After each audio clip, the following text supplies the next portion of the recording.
Hello, this is Martin Chuck, inventor of the Tour Striker Training Club and Tour Striker Training Products, and I'm here at the beautiful Raven Golf Club Phoenix, sunny Phoenix, Arizona. I want you to come down here and see me sometime. You know, I get a ton of questions from students asking me, hey Martin, how do you practice effectively? What's the key to effective practice?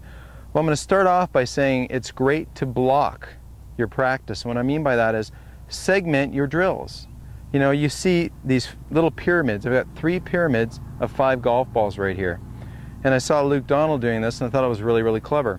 And I've been doing it ever since, and I try to get my students to do the same thing. I've got 3 pyramids of 5. And you know, I'm hitting some 7-irons here. And right now, I just want to work on the steadiness of my head. I want my head to be nice and centered as I strike the ball before it releases with my turn up into a finish. And the way I like to practice is I want to get 4 out of 5 really, really quiet head where I feel really centered and stable as I rotate everything through the target. So I've got this would be a great session right here, 15 balls. 15 balls, if you're taking your time and setting up to every one of these, it's going to take you 10 or more minutes. And now I'm not going to hit them all for you right here, but I'm going to go through my little routine, how I do it. You know, when I set up into the shot, I stand behind it, I raise the club up, and I stand a little farther back, but to keep in frame, I do it just like this. I hold the club up, I look down through the golf ball, through my intermediate target, up to my target in the distance. When I'm satisfied that my intermediate target, just a piece of grass up there, is the perfect aiming spot, I walk in.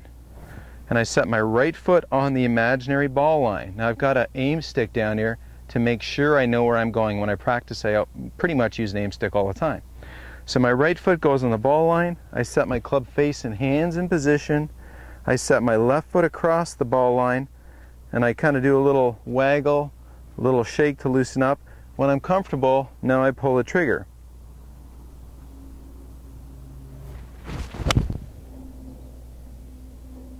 And relax. That was a good strike, pretty much on my target, just a teeny bit left, but that was a keeper. Now, that was 1 of 5 shots, and I was satisfied with it. So here's how I'm going to get into my second shot of my 5. A little bit of pressure here. I've got 1 boo-boo I can afford, and I need to get 4 out of 5. Now I encourage you at home to just start off with 2. Try to get 2 good shots out of 5, because that's more realistic.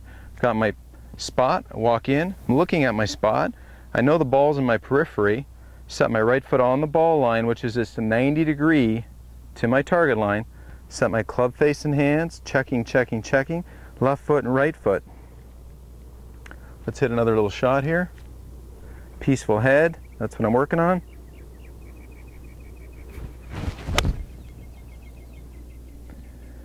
And relax. And that was a goodie. Okay, so this is how I practice. I step out of every single shot that I hit. I never rake a second ball and hit it. I can't tell you how many times students will come to the Golf Academy here at the Raven, they'll hit a shot and pull a ball from the pile. No, no, no, no, no.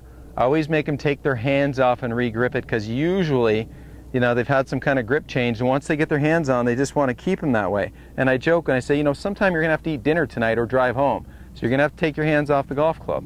So now we put a golf ball back. I've got 2 out of 5 I'm satisfied with.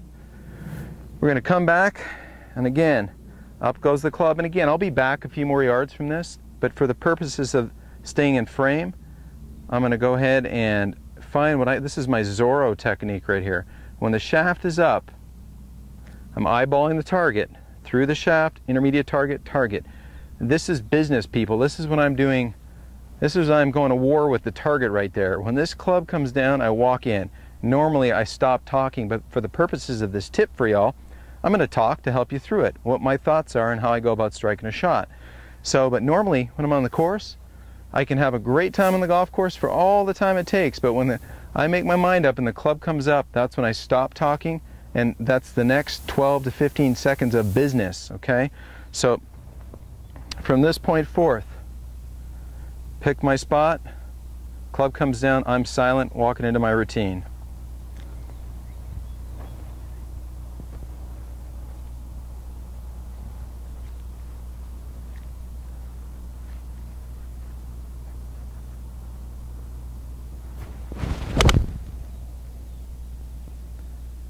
And relax. And that was a good one. So I hope this little tip helps you on how to practice. Practice in series of 5 and give yourself a realistic goal. For most golfers, you're going to get 2 out of 5. Other golfers, when you get a little bit better, do 3 out of 5. And when you get to a higher level, your expectation should raise to 4 out of 5. And of course, if you're on the tour, try to get all 5 out of 5. This is Martin Chuck for Revolution Golf here at the Raven Golf Club Phoenix. Post your questions and comments below, and I'll get to as many as I can. Thanks for watching.